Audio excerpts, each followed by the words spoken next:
Kas ir labāks vārtos? Kristers vai es ar SDLG mini ekskavātoru, kura paša masa ir 6 tonnas. Par godu pasaules hokeja čempionātam esam iegādājušies jauns mini ekskavātors.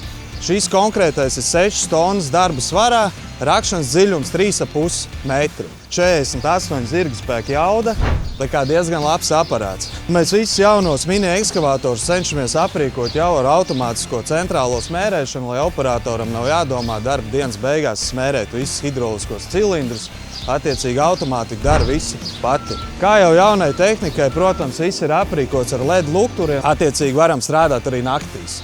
Šim mini ekskavātoram arī ir pieejami daudzi hidroizvadi, attiecīgi varam pielikt planējošo hidraulisko kausu un vēl visāds atskaldāmos āmurs, ja nepieciešams. Kabinets kā jau kabinets, mini ekskavātoru, visu joystick griežās pa 360, visu vadība notiek kā parasti ar joystickiem.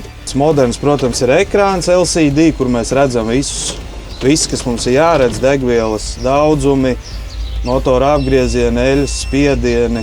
Protams, kā jau visai traktoru tehnikai, mēs cenšamies dot ar radio, lai operatoram nav garlaicīgi. Arī var uzlādēt telefonu, augs, ieeja, grib paklausīties savējo mūziku. Lielam aparātam ir vajadzīgs plats kāpurķēdes. Kāpurķēžu platums ir 40 cm, augstums 50 cm, tā kā diezgan agresīva kāpurķēde. Ja arī tu esi nolēmis padarboties ar 6-tonnīgu mini ekskavātoru, zvani man, zvani Storentam, piegādās. Redzēt, ko viņi trāpīs.